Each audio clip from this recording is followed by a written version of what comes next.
ಹೀಗಾಗಿ ಅವರು ಏನೇನು ಕ್ರಮ ತಗೋಬೇಕಾಗಿತ್ತು ಆ ಕ್ರಮದ ಜೊತೆಗೆ ಬಿಹಾರ್ ಚುನಾವಣೆಯಲ್ಲೂ ಕೂಡ ಭಾಗವಹಿಸಿದ್ದಾರೆ.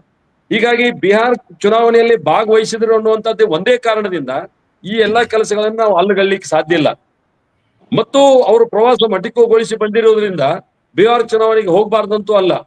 ಮತ್ತು ಸರ್ವಪಕ್ಷ ಸಭೆ ನಡೆದಂತ ಸಂದರ್ಭದಲ್ಲಿ ಇವರು ಟಾಪ್ ಮೋಸ್ಟ್, ಯಾಕಂದ್ರೆ ಒಂದೊಂದು ಸಭೆಗಳನ್ನ ಒಬ್ಬೊಬ್ರು ಅಟೆಂಡ್ ಮಾಡ್ಬೇಕಾಗ್ತದೆ.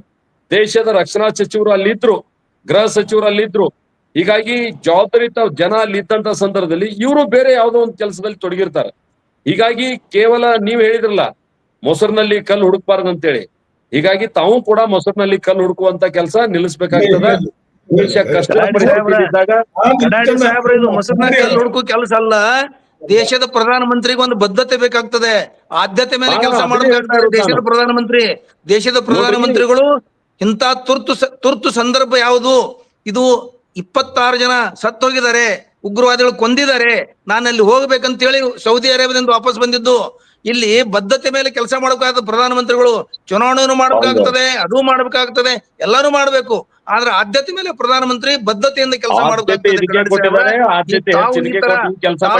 ಹಾರಿಕೆ ಉತ್ತರ ಕೊಟ್ಟದ್ದು ಸಮಾಜ ಅಂತ ನನ್ನ ಅಭಿಪ್ರಾಯ. ಕೇಳ್ರಿ ಆಯ್ತಲ್ಲ, ರಾಹುಲ್ ಗಾಂಧಿ ಅವರು ಈ ದೇಶದ ವಿಷಯವನ್ನ ಬೇರೆ ದೇಶದಲ್ಲಿ ಇಟ್ಟು ಯಾವ ರೀತಿ ಆದ್ಯತೆ ಮೇಲೆ ಮಾತಾಡಿದಾರೆ ನಿಮ್ಗೆ ಗೊತ್ತಿದೆ.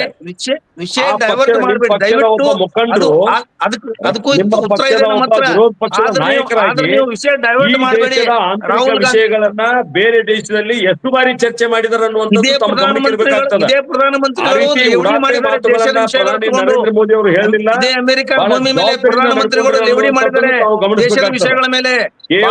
ಬಹಳ ಹಾರಿಕೆ ಉತ್ತರಗಳನ್ನು ಕೊಟ್ಟಿದ್ದಾರೆ, ಟೀಕೆ ಮಾಡಿದ್ದಾರೆ, ನಮ್ಮ ಸ್ವಾತಂತ್ರ್ಯ ಟೀಕೆ ಮಾಡಿದ್ದಾರೆ. ಪ್ರಧಾನಮಂತ್ರಿಗಳು ಬದ್ಧತೆಯನ್ನು ಮಾತಾಡಬೇಕಲ್ಲಿ. ಇತ್ತೀಚೆಗೆ ವಿಷಯ ಡೈವರ್ಟ್ ಮಾಡಬೇಡಿ, ವಿಷಯ ಬದಲು ಮಾಡಬೇಡಿ ತಾವು. ಪ್ರಿಯಾಂಕಾ ಗಾಂಧಿ, ರಾಹುಲ್ ಗಾಂಧಿ ವಿದೇಶಿ ಪ್ರವಾಸದಲ್ಲಿದ್ರು, ವಾಪಸ್ ಬಂದು ಏನ್ ಮಾತಾಡಿದಾರೆ ಅಂತ ತಾವು ಗಮನಿಸಬೇಕಾಗ್ತದ. ಪಾರ್ಟಿ ಒಳಗಡೆ ಸ್ವಲ್ಪ ತಿದ್ದಬೇಕಾಗ್ತದೆ, ಆದ ತಕ್ಷಣ ಮೊದಲನೇ ಪ್ರತಿಕ್ರಿಯೆ ದೇಶದಲ್ಲಿ ಬಂದಿದ್ದು ರಾಹುಲ್ ಗಾಂಧಿಯಿಂದ, ಮಲ್ಲಿಕಾರ್ಜುನ್ ಖರ್ಗೆ ಅವರಿಂದ. ಇದು ನೆನ್ಪಿಟ್ಕೊಳ್ಳಿ, ಮೊದಲನೇ ಪ್ರತಿಕ್ರಿಯೆ, ಮೊದಲನೇ ಖಂಡನೆ ಅವರಿಬ್ಬರಿಂದ ಬಂದಿದೆ. ಫಸ್ಟ್ ನಾನು ಎರಡು ಹೇಳ್ತಾ ಇದ್ದೇನೆ, ಪ್ರಧಾನಮಂತ್ರಿಗಳು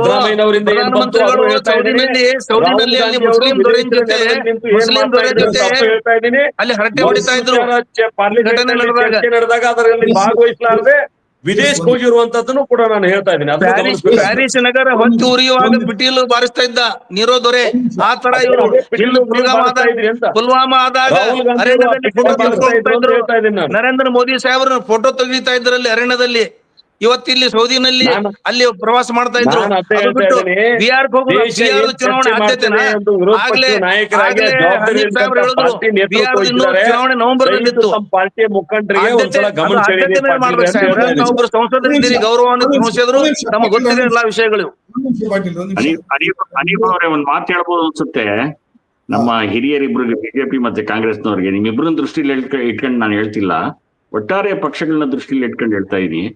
ನೀವಿಬ್ಬರು ಒಡಕು ಧ್ವನಿಯಲ್ಲಿ ಮಾತಾಡೋದು, ಎರಡು ಪಕ್ಷಗಳು ಒಡಕು ಧ್ವನಿಯಲ್ಲಿ ಮಾತಾಡೋದು ನಿಲ್ಲಿಸಿ ಒಂದೇ ಧ್ವನಿಯಲ್ಲಿ ಮಾತಾಡೋದನ್ನ ಆರಂಭ ಮಾಡಿದ್ರೆ ಬಹುಶಃ ಬೇರೆಯವರಿಗೆ ಒಂದು ಒಳ್ಳೆ ಮೆಸೇಜ್ ಹೋಗುತ್ತೆ.